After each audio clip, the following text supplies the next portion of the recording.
Morning students, welcome to everyone. Today we start another method, that is substitution method, for solving the two linear equation, or you say a pair of linear equation in two variables के अंदर आप दो linear equations हैं उन्हें आप solve करेंगे। और किस मेथड से? सब्स्टिट्यूशन मेथड से। In last class we talked about graphical method. हमने ये दो इक्वेशन ग्राफिकल मेथड से सोल्व की थी बच्चों, याद होगा आपको, ग्राफ बना करके हमने सोल्व की थी। Today we start substitution method. Okay, so we start our substitution method. Substitution एक सिंपल सा वर्ड है, सब्स्टिट्यूट बच्चों। मीन किसी भी एक चीज की जगह आप दूसरी चीज को रख दो। If we place a number on the place of second number. Mean simple सी एक लैंग्वेज हम समझें। मार्केट में आप एक कोई भी कोल्ड ड्रिंक्स लेते हो, कोई भी किसी भी कंपनी की कोल्ड ड्रिंक्स ले लो आप, एक्स कंपनी की। कई बच्चे कहते हैं कि मुझे ये पसंद नहीं है, तो वो क्या लेंगे? वाई टाइप की कोल्ड ड्रिंक, दूसरी कंपनी की कोल्ड ड्रिंक्स ले सकते हैं। मतलब एक्स कोल्ड ड्रिंक्स वाई का क्या है? सब्स्टिट्यूशन है बच्चों। यानी आप एक चीज की जगह दूसरी सब्स्टिट्यूट कर सकते हो बच्चों, सब्स्टिट्यूशन होता है ये। ओके, तो आज हम ये मेथड शुरू करेंगे, सब्स्टिट्यूट। तो first of all we have two equation, we name first is 1 and second is 2 number equation. You take any equation, in first step we have 2, then you write on any one equation. कोई भी एक equation ले सकते हो। मैंने ये equation ले ली बच्चों, मेरे पास रीजन है मैंने ये क्यों नहीं ली। ले आप कोई भी सकते हो, क्वेश्चन लेंथी होगा। क्वेश्चन क्या होगा? लेंथी, मुश्किल नहीं होगा बच्चों बिल्कुल भी। तो मैंने ये क्यों ली, इसका रीजन है, जब कभी आपको एक्स वाई, यहां भी एक्स और वाई के वेरिएबल चेक करने हैं, first of all you check the coefficient of X and Y in both equation. जिस इक्वेशन में आपको एक्स और वाई का वेरिएबल 1 मिल जाए, क्या मिल जाए? एक्स और वाई का कोफिशिएंट, कोफिशिएंट एक्स का या वाई का 1 मिल जाए, वही इक्वेशन ट्राई करना है आपको लेने के लिए। क्वेश्चन इससे भी हो जाएगा, इससे भी, बट इससे थोड़ा आसान होगा बच्चों, कैलकुलेशन इजी होगी। ओके, बाय द वे कोई बच्चा कहेगा सर यहाँ 4 होता, तो फिर हमारे पास कोई रास्ता नहीं, हम कोई भी ले सकते हो, दोनों बराबर पड़ेगी बच्चों, कोई कंडीशन नहीं है। But in this question we have this one X. आप देखिएगा ये 1 होने से इक्वेशन कैसे इजी होती है। सो हम यहाँ से एक्स सब्स्टिट्यूशन, हमारे पास भी सब्स्टिट्यूशन दो टाइप के होते हैं, एक होता है एक्स सब्स्टिट्यूशन और एक होता है Y substitution.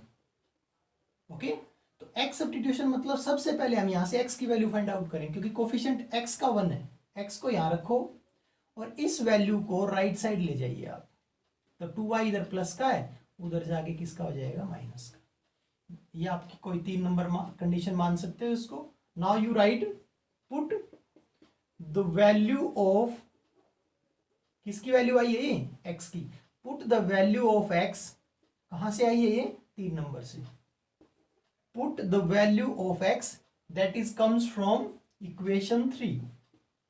Put the value of x from 3 इन, ये कहां से आई है इक्वेशन? आपने सेकंड इक्वेशन को लिया है, तो किसका यूज नहीं हुआ? फर्स्ट का। तो ये आप किस में पुट करेंगे? ये 1 नंबर में पुट कर देंगे बच्चों। अगर आप ये ना लिखना चाहो कि कहां से आई है एक्स की वैल्यू, तो कोई दिक्कत नहीं है, you direct right put the value of x in equation 1। Equation number 1 में पुट कर दीजिए बच्चों, ठीक है? इक्वेशन 1 में पुट कर दीजिए। तो you write first of all equation 1, 7x minus 15y equal to 2, और you make a bracket on the place of X. X की जगह आप ब्रैकेट बनाइए, बाकी कंडीशन एज इट इज। देखो 7 as it is, in the place X you make a bracket, minus 15y is equal to 2। After that what is the value of X that you find? The value of X is 3 minus 2y। 3 minus 2y, हमने ये value put कर दी। Now you open the bracket, I solve the question here. 7 multiply 3 that is 21, 7 multiply 2y that is 7 multiply 2y that is 14y, or minus 15y as it is, and this is equal to 2. These are like term, then minus 14y or minus 15y, that is minus 29y, is equal to, you take these two constant on right side. 21 positive है इधर, उधर जाके किसका हो जाएगा, minus का. This is minus 29y और this is minus 19.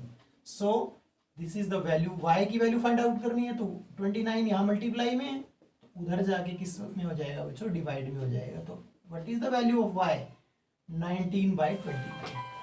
19/29 is the value of y. After that you put this value of y in this third equation. x equal to 3 minus 2y, ये कंडीशन है आपकी. बस आप यहाँ पर y की value put कर दीजिए, दैट इज 19/29, और इसको सोल्व कर लीजिए. आपको किसकी वैल्यू मिल जाएगी बच्चों, x की मिल जाएगी. This is the solution of these two linear equation. By which method, substitution method. By which method, substitution method. I will one more time explain it. First of all, you take either equation. I will take second equation. This is second equation. Then coefficient of x is 1, so I substitute the value of x. x की value हमने यहाँ से निकाली, 2y उधर solve लिख दिया. x is equal to 3 minus 2y. After that you put this value in first equation at the place of x की जगह आप ये लिख दीजिए. सोल्व कीजिए, कंप्लीट सोल्व करो, y आ जाएगा. y की वैल्यू फिर से आप इस कंडीशन में रख दो, जो थर्ड कंडीशन आई है, you get x. Okay, but I will take one more question of that kind, okay, in which neither the coefficient of x is 1 nor the coefficient of y is 1. okay, ना ही तो x का coefficient 1 होगा और ना ही x का y का coefficient 1 होगा बच्चों. तो क्वेश्चन क्या है हमारा, देखिएगा आप ध्यान से. Like I will take in fractional question, this is 0.2x, 0.3y is equal to 1.3, and second equation is 0.4x plus 0.5y or is equal to 2.3. This is the question in decimal. This is the question in decimal. First of all, if question in decimal, you remove the decimal. 0.2 you write 2/10. You write 2/10 because we want to remove decimal. X as it is. 0.3 mean 3/10y. 1.3 mean 13/10. 0.4 mean 4/10x. This is 5/10y. After that 2/23/10. 10 आप LCM लेके खत्म कर सकते हो, तो 10 LCM लेंगे तो खत्म हो जाएगा. तो ये इक्वेशंस बन जाएगी बच्चों हमारी. अब देखिए इस इक्वेशंस को मैं दोबारा लिख रहा हूँ, यहीं से मिटा करके दोबारा लिख रहा हूँ मैं. 2x ये इक्वेशन बनी हमारी, 3y equal to 13, 4x plus 5y equal to 23. This is our first equation, this is our second equation. So here coefficient 2, then 3, then 4, then 5. No, neither the coefficient of x is 1 nor the coefficient of y is 1 in any equation.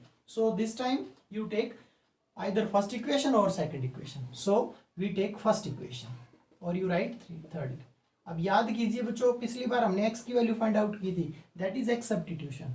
इस बार मैं थोड़ा अलग कर रहा हूँ, पहले y की value find out कर रहा हूँ. 3y. Both method are accurate. You write any one method. 13, 2x positive है, उधर जाके माइनस हो जाएगा.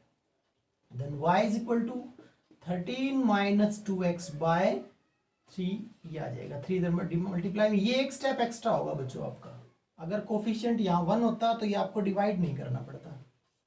ये इसीलिए मैंने आपको बताया था कि आप वो वैल्यू इक्वेशन लेना जिसमें कोफिशिएंट ऑफ x और y 1 हो. तो यहाँ नहीं है तो हमारा ये क्वेश्चन थोड़ा फ्रैक्शन में चला जाएगा. Now you put this value of y in equation second, क्योंकि फर्स्ट से निकाली थी हमने तो सेकंड में पुट करनी है. तो सेकंड इक्वेशन क्या है हमारी, देखिएगा, 4x plus 5y equal to 23. This is our second equation.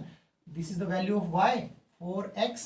Then you make a bracket on the place of y and put this value 13 minus 2x or by 3. Now 4x ये divide में क्या है, 1. कुछ भी नहीं है तो 1 लिख सकते हैं हम. दिस इज, ये 5 जो है, कई बच्चे दोनों जगह मल्टीप्लाई कर देते हैं, न्यूमरेटर से भी डिनोमिनेटर. ये न्यूमरेटर से मल्टीप्लाई होता है हमेशा. You multiply 5 by this, 5 multiply 13 that is 65, 5 multiply to minus 10x or by 3 or is equal to 23. Now you take LCM 3, then it is of 12x, this is 65 minus 10x or is equal to 23.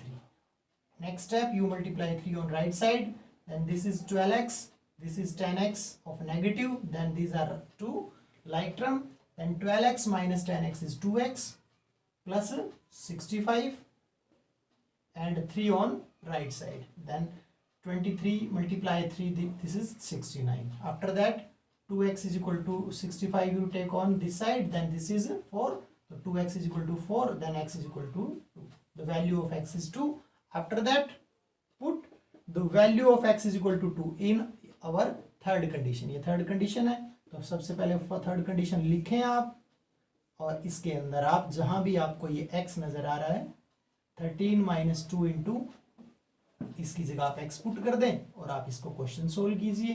This is the value of y, both value of x and y. आप इसको check भी कर सकते हो, ये जितना कितना है एक बार यहाँ से हम देख ले. y is equal to 13 minus 9 हो जाएगा 4 9 9 बाई 3 आ जाएगा सोल्व करेंगे तो. x कितना आया बच्चों 2, y आया 3. ये किसी भी एक कंडीशन इन दोनों इक्वेशन में किसी में भी ये वैल्यू पुट करके देख लो, सेटिस्फाई हो रही है तो आंसर ठीक है, अदरवाइज ये आंसर गलत है. कुछ वेरिफिकेशन भी कर सकते हो. ओके, तो एक क्वेश्चन सिंपल सा क्वेश्चन है, कई बार बच्चों की डाउट आती है हमारे थर्ड एक्सरसाइज में. मैं वो क्वेश्चन और ले लेता हूँ बच्चों. अगर बच्चों किसी क्वेश्चन में आपको डाउट है जो मैंने करवाया है तो बार बार वीडियो रिवाइंड करके आप देख सकते हो. तो एक क्वेश्चन है लाइक दिस. कई बार बच्चे ऐसे क्वेश्चन में कंफ्यूज हो जाते हैं. √3x plus √3y equal to 0 और √3x minus root any value y equal to 0. मैं आपको एक बात बता देता हूँ, कभी भी आपको कोई इक्वेशन सोल्व करनी है, किसी भी मेथड से सोल्व करनी है, यहाँ x जिस टर्म में x होता है वो टर्म भी है, y वाली टर्म है, कॉन्स्टेंट टर्म कितनी है 0 है ही नहीं. यहाँ पर इधर भी x वाली टर्म है, सेकंड y वाली टर्म है, यहाँ भी कांस्टेंट टर्म कितनी है 0. अगर ऐसी इक्वेशंस आपकी आती है इसमें दोनों के अंदर कांस्टेंट टर्म 0 हो, कांस्टेंट टर्म क्या हो 0, तो इस क्वेश्चन को आप शुरू करने से पहले इसका आंसर बता सकते हो बच्चों. In that type of question you find out the both value of x and y are 0. दोनों की दोनों वैल्यू 0 पाएंगे बच्चों. x की भी वैल्यू 0 आएगी और y की भी वैल्यू 0, क्योंकि इसमें कांस्टेंट नहीं है, क्योंकि इसका जब हम ग्राफ बनाएंगे ना बच्चों ये ओरिजिन पे कट करेंगे दोनों की दोनों इक्वेशन. ये कंडीशन है इसकी. सो ये दोनों वैल्यू आएंगी. आप इसको भी इस मेथड से सोल्व कर सकते हो, बिल्कुल सिंपल है. First of all you take first equation, this is the first equation. इस बार हम x सब्स्टिट्यूट कर लेते हैं, तो ये टर्म इधर जाएगी तो क्या हो जाएगी 0 की तरफ जाएगी, नेगेटिव हो जाएगी बच्चों, क्योंकि 0 0 को लिखने की जरूरत नहीं है. After that what is the value of x? This is in multiply, then you write in divide. Simple. This is the value of x. ये किसकी वैल्यू आ गई बच्चों x. थर्ड कंडीशन कह सकते हो. Now you write put the value of x in second equation. हमने first ली थी, second में पुट कर दो. What is second equation? √3x minus √8y equal to 0. √3 you make a bracket on the place of x. x की जगह bracket बनाओ, बाकी term as it is. What is the value of x? What is the value of x? Minus √3 by √2. Now √3 multiply √3, this is 3 by √2. और यहाँ पर आपका y भी था बच्चों, हमने y पुट नहीं किया, y भी रखे यहाँ, y और माइनस √8y इक्वल टू 0. अब आके बच्चे परेशान हो जाते हैं. अब बड़ा आसान क्वेश्चन है. In both term you tell me what is the common? Common is y. Common is y. Minus 3 by √2 and minus √2 is remains here. ये y के मल्टीप्लाई में है. The next step, this is in multiply. ये सारा y के multiply में है. अगर हम इसको राइट साइड लेके जाएंगे तो 0 के डिवाइड में चला जाएगा ये सारा. And you also know 0 divided by anything is 0. 0 को अगर किसी भी नंबर से डिवाइड करें तो वैल्यू क्या आती है 0. y की वैल्यू क्या आ गई बच्चों 0. y की वैल्यू यहाँ 0 पुट कर लीजिए इस कंडीशन में. माइनस √3 बाई √2 और इस कंडीशन में क्या पुट कर लो 0, तो 0 multiply by anything x is also 0। ये मैंने पहले ही क्वेश्चन शुरू होने से पहले बता दिया था। इन that type of questions x and y always 0। कोई भी क्वेश्चन हो, कोई भी मेथड हो, if you have both constant term is 0, both constant term, मैंने ये नहीं कहा कि राइट साइड में 0, कांस्टेंट x और y की दो ही टर्म होनी चाहिए, third term is 0, x y दो ही term, third term is 0। So in that type of question both value of x and y are 0। Okay, तो ये आप क्वेश्चन करेंगे। आप इसके कई वर्ड प्रॉब्लम के क्वेश्चंस हैं, वो भी आप सोल्व कीजिए। अगर कोई डाउट आती है बच्चों तो आप मुझे मेरे पर्सनल नंबर, मैं आपको फिर बता देता हूँ लास्ट में, मेरे ग्रुप के अंदर आप नंबर चेक करना, phone number, if you find 4321 last के 4 डिजिट ये मिले, वो मेरा नंबर है। आप उस नंबर पे पर्सनल व्हाट्सअप कीजिए मुझे, जो भी डाउट आती है, जो भी क्वेश्चन, मैं आपको उसका सॉल्यूशन जल्दी से जल्दी दूंगा बच्चों। So you note this number, last 4 digit, okay, in group, and you call me or you WhatsApp me any problem in any questions, okay, okay। और आप मुझे रेगुलर होमवर्क भी भेजते रहिए इस नंबर पे, okay, that's all, okay students।